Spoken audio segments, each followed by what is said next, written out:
तो धरें सबाई मिले धरें हाथটা ধরেন। भारत माता की जय, भारत माता की जय, भारत माता की जय।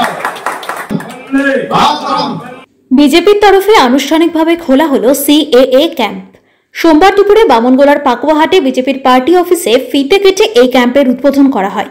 এ বিষয়ে উত্তর মালদার সাংগঠনিক সাধারণ সম্পাদক বীণা সরকার কীর্তনিয়া বলেন, প্রশাসন যেভাবে সাধারণ জনগণকে ভয় দেখাচ্ছে সেই দিকে নজর রেখে সাধারণ মানুষের সুবিধার্থে পাকুয়াহাট এলাকায় এই ক্যাম্প করা হয়েছে, যাতে সাধারণ মানুষ কোনো সমস্যায় পড়লে এই ক্যাম্পে যোগাযোগ করলে সমস্যার সমাধান করে দেওয়া হবে।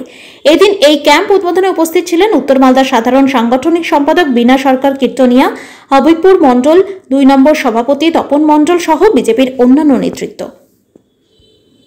আজকে আমাদের এখানে সিএএ ক্যাম্প উদ্বোধন করা হলো উত্তর মালদা জেলার সাংগঠনিকভাবে পাকুয়া পার্টি অফিসে করা হলো। উত্তর মালদার যারা যারা সমস্যায় পড়বেন তারা সবাই এখানে আসতে পারে। এখানে সুবিধা মানে আমরা দেখতে পাচ্ছি যে প্রশাসন অবিরত মানুষকে, সাধারণ জনগণকে ভয় দেখিয়েই যাচ্ছে যে নাম কেটে দেবে, এগুলো ফালতু কথা। সিটিজেনশিপ অ্যামেন্ডমেন্ট অ্যাক্ট মানুষকে নাগরিকত্ব দেবে, কারো নাগরিকত্ব কেড়ে নেবে না। এই নাগরিকত্ব যাতে সবাই পায়, কারোর জন্য কোনো সমস্যা না হয়, এই কারণে এইখানে আজকে এই ক্যাম্প খোলা হলো।